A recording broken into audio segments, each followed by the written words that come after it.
আসসালামু আলাইকুম রহমতুল্লাহি বারাকাতু। আজ একটু ভিন্ন রকম ভাবে একটা বিষয় আপনাদের সামনে উপস্থাপন করব।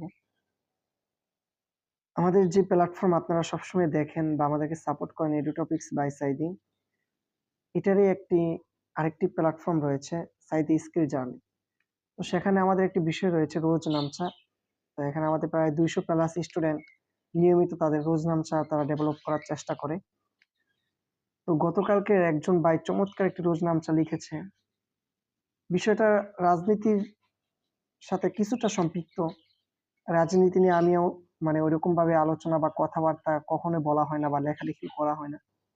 তবে ওনার এই লেখাটা আমার কাছে খুব বেশি ভালো লেগেছে। তো আমি ওইটাই এখন আপনাদেরকে শোনাবো। আপনারা আমার সাথে থাকেন। আশা করি বিষয়টা ভালো লাগবে ইনশাআল্লাহ তাআলা। আজ খবরের কাগজটা বেশিক্ষণ হাতে ছিল। পড়ছিলাম না আসলে। লাইনগুলোর ফাঁকে ফাঁকে নিজের দেশের মুখটা খুঁজছিলাম। বাংলাদেশ। এই নামটা দেখলেই ভিতরে কেমন একটা নড়াচড়া হয়।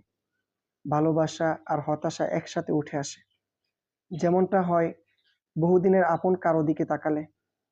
রাজনীতি নিয়ে আজকাল কথা বলতে ইচ্ছে করে না।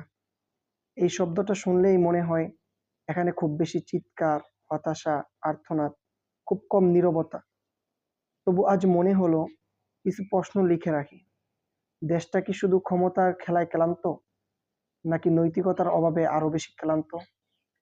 ইসলামের নামটা যখন রাজনীতির পাশে বসে অনেকেই ভয় পায়, আবার কেউ কেউ আশা খুঁজে পায়।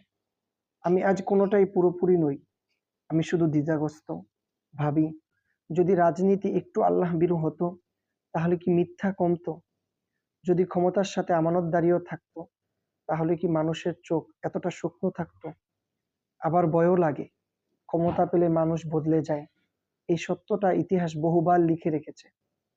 আজ রোজনামচায় কোনো সিদ্ধান্ত লিখলাম না, শুধু এটুকু লিখে রাখলাম, আমরা এমন একটা দেশ চাই যেখানে রাজনীতি মানুষকে ভাঙবে না, যেখানে ধর্ম হাতিয়ার হবে না, আর ক্ষমতা হবে সেবা।